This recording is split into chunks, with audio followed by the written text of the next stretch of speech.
Hey everyone, welcome back to the channel. SlipjointSawyer here. Today I'm going to be doing my full review of this buck knife. It is the 250 Saunter. Before we jump into that, I'll go through the box and then we'll go through the knife specifications itself. So as you can see, it comes in this really nice buck box, the standard sort of black box with the Buck Knives logo.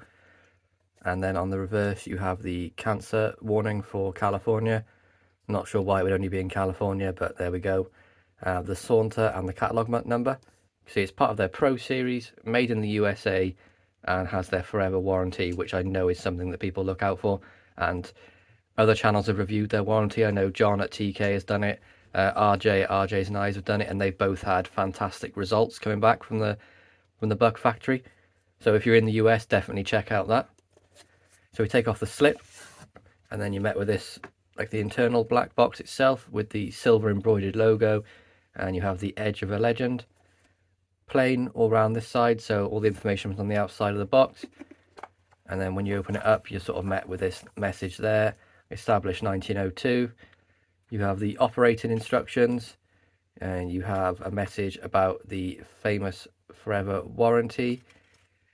Nice to see this touch of the sort of shredded paper to keep the knife safe in transit. Nothing worse if you order a knife, it comes to you and it's already got scratches and things on it, which is, it's nice to see from Buck. It also came in this sort of nice sort of drawstring bag, another excellent touch from them. So let's grab the knife and have a go around it. So here it is, the Buck 250 Saunter. Right off the bat, I'm just going to mention that when I did my overview of this originally, when I unboxed it, I was definitely correct about this micarta. It's really grippy, it's excellent in the hand. You won't have any issues at all with this slipping out. It's just a really nice material. Really impressed with the overall construction of this knife. It's got excellent sort of back springs here. The tiniest of little gaps here. Don't know if you can make that on the camera. Yeah, you can just about see it there. But I mean, this is sort of a handmade USA knife, so I haven't really got any concerns about that at all. You can see you've got T8 and T6 construction. See, there's nice little torque bits. Always like to see those on a modern knife. It does make it a lot easier if you have to take it apart, which I don't really tend to do.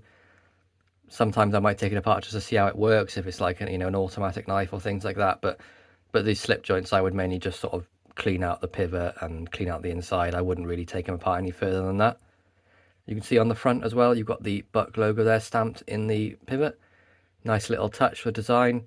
And then these two are fixed pivots, so they won't free spin when you're trying to open the back two. Lanyard loop, which you can obviously see I put a lanyard on there. It's mainly for when I'm slip carrying it, so it's in my pocket in the slip. I can just pull the lanyard out and I haven't got to like dig around my pocket to find it. Blade opens with this nice sort of clean long pull.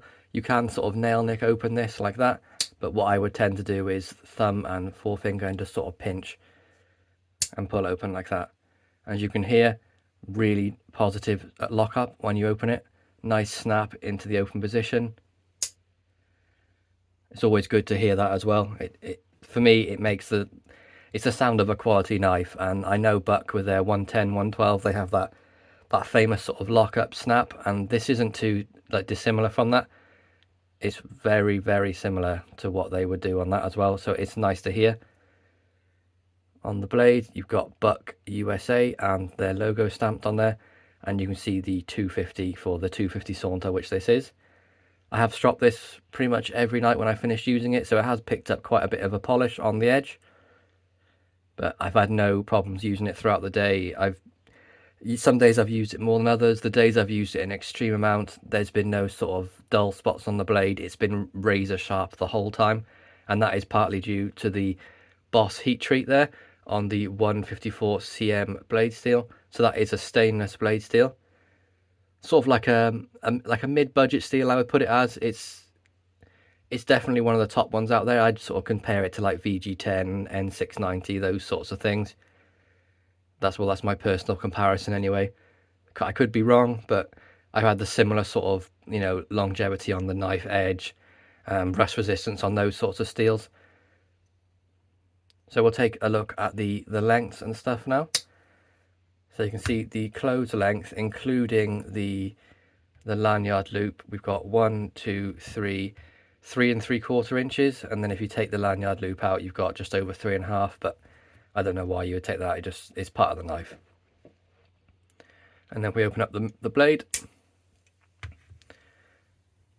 We can see we have here, if I just get it from the furthest point out of the handle there, we have a 2.5 inch blade with, what we got there, 2.3 inch cutting edge. So it's a nice UK legal slip joint. It's why I pretty much think it is the best EDC pocket knife I currently own at the moment. And that's sort of a big claim to me, because I'm a massive fan of the Real Steel Luna. But I do think the fact that, I think it's just the micarta, the blade steel, just how it fits in the hand. It is quite chunky. It's a lot thicker than the Real Steel, and I just think it does feel your hand a bit better, and I do think this is better than that, and that's a big claim for me. Overall impressions of the knife, I mean, I'm over the moon with it. Paid a little bit more because, you know, I'm in the UK and I had to get paid for the UK tax and things like that, but I would happily pay this again. If they had the green one, I'd even possibly thinking about getting that in the drop point blade, which is the second blade option. But overall, very, very impressed. Anyone in the UK or even the US that's after a nice small slip joint knife, I would highly recommend this. It's definitely going to be a big hit from Buck. I know they did release this as a 2022 limited edition with the S30V steel. This is a slightly cheaper version, it's more readily available, so I don't see why you wouldn't pull the trigger on this. But that's pretty much my opinions of why I think this is one of the best slip joint EDC pocket knives. I hope you all enjoyed this review. Please be sure to like, subscribe and ring that bell for notifications, and I'll catch you in the next one.